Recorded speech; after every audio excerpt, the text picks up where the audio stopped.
Afternoon, folks. How's it going? I recently wrote and published a little work called, as the video title might suggest, Edification Party Philosophy, which is a follow-up on the Manifesto of 2016. If you didn't know, I've published quite a few writings on the old Amazon Kindle over the last few years. I tend to focus for the most part on fiction, short stories, adult reading in various genres, but also, a couple of political pieces. I guess I should explain a little. I see this as a project or potential vehicle which could act to create an awareness around certain core ideas. The main idea, which I advocate for, would be the creation of a world democracy, a world state.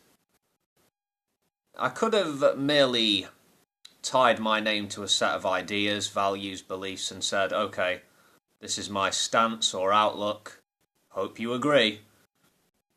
But I thought, and still think, it's more challenging and interesting to attempt to draw people in and form a group. I'm going to level with you though. Nothing has come of this would-be project as of yet, but that could change. That being said, I'll talk a bit about the content of what I wrote recently. It's not simply a rehash of the manifesto, it's something new. I'm going to link to both these writings below, if you're interested anyway. I cover quite a wide range of topics in philosophy.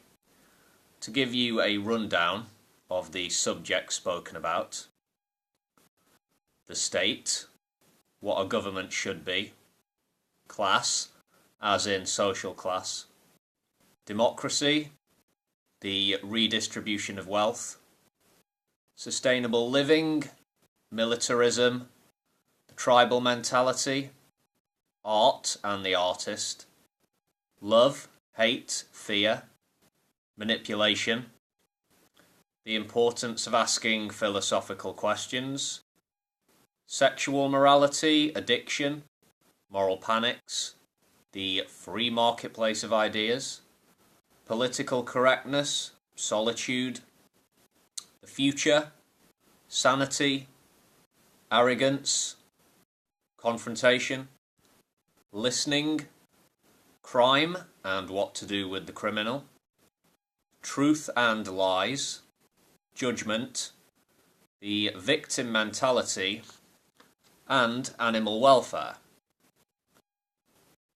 Like the manifesto, it isn't a massive read, somewhere between 7 and 7,500 words, I guess.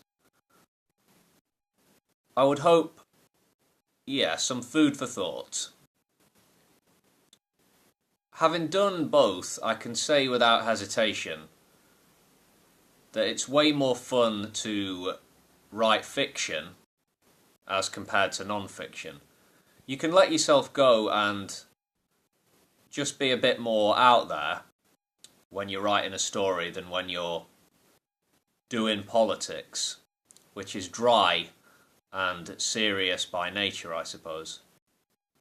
If I write more in the future, I will, for the most part, be sticking to fiction, storytelling.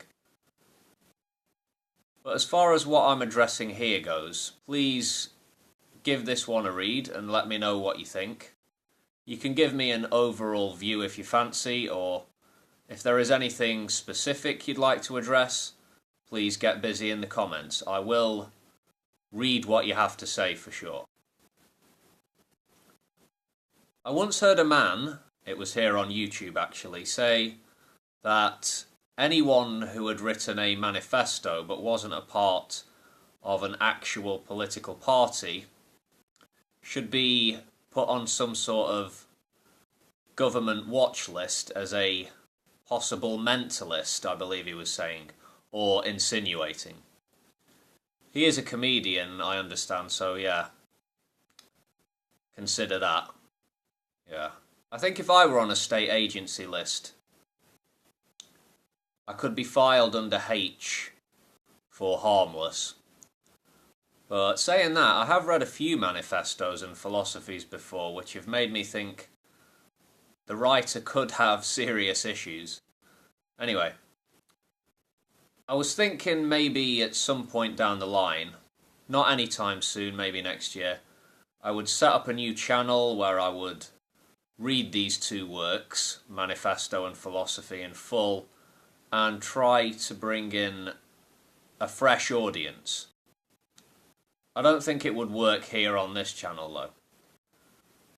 I might do this, I might not, I might forget about it. It's very much vague conceptual at this stage rather than actual plan, but yeah, we'll see. Maybe. Okay. With that, I'll bid you all a fair and pleasant day. Links below. Bye for now, folks.